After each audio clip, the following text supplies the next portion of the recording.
Monsieur Régis Juanico, question à Monsieur le ministre de l'Intérieur sur la situation du groupement de gendarmerie de la Loire. Vous avez la parole.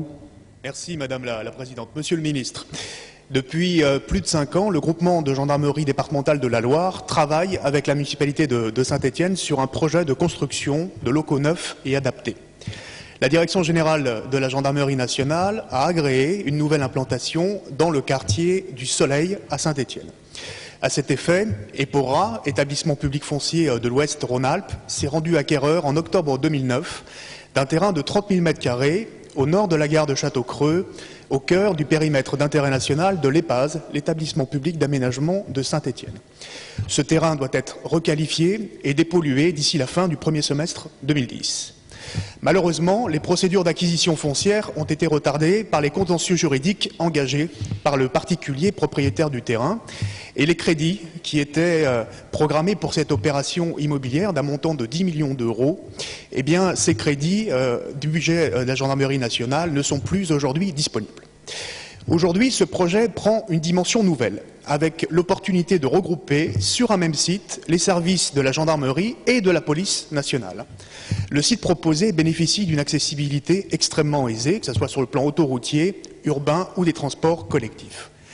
Le regroupement des deux forces de sécurité sur un même site, à Saint-Étienne, constituerait une véritable innovation, s'agissant du premier projet de ce type en France, sa mise en œuvre pouvant intervenir dans un délai bref compte tenu de la maîtrise totale du foncier et de la présence d'un aménageur national. Une première étude de faisabilité permet de démontrer que le site est en capacité d'accueillir l'ensemble du programme correspondant aux besoins exprimés à la fois par la gendarmerie et par la police. Le regroupement de la gendarmerie et de la police sur un seul et même site permettrait de mutualiser un certain nombre de fonctions communes dans un souci d'efficacité, de complémentarité et d'équilibre entre les deux forces de sécurité.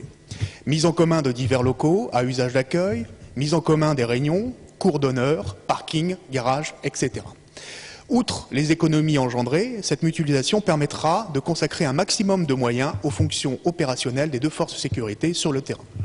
Monsieur le ministre, pouvez-vous m'indiquer si vous seriez favorable à un tel projet novateur et, le cas échéant, quel type de financement de l'État nous pourrions mobiliser dans le cadre de cette cité de la sécurité intérieure à Saint-Étienne? Merci. Monsieur le secrétaire d'État à l'Intérieur et aux collectivités territoriales. Vous avez la parole, monsieur le ministre. Oui, merci Madame le Président. Monsieur le député Juanico, d'abord je vous prie aussi de bien vouloir excuser Monsieur Brice Hortefeux, ministre de l'Intérieur. Vous nous interrogez sur le devenir des emprises immobilières actuellement occupées par la gendarmerie et la police nationale à Saint-Étienne.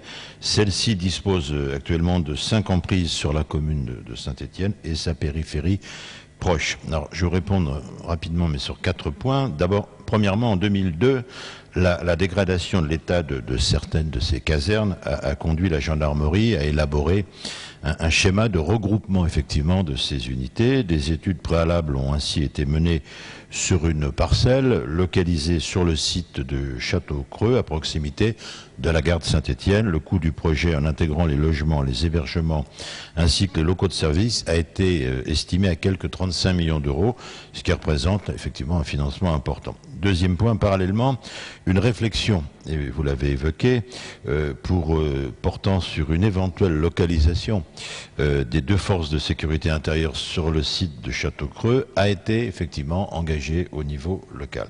Ce nouveau projet pourrait, le cas échéant, présenter des avantages, monsieur le député, des avantages en termes effectivement de mutualisation des fonctions logistiques et opérationnelles tant de la gendarmerie que de la police nationale.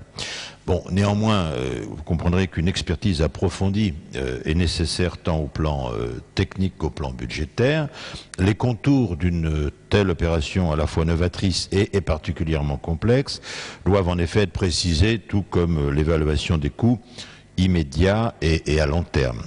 Donc, troisième point, au demeurant, de nombreuses actions sont d'ores et déjà entreprises afin de mutualiser certaines fonctions communes à la police nationale et à la gendarmerie nationale, tant dans le domaine opérationnel précisément que pour ce qui concerne ce qu'on appelle le soutien logistique, dans le respect du fonctionnement, bien sûr, de chacune de ces deux forces de sécurité, avec notamment la création d'unités spécialisées communes dans un certain nombre de domaines, la multiplication des marchés communs, la mutualisation des structures logistiques ou encore la formation commune de certaines catégories de personnel.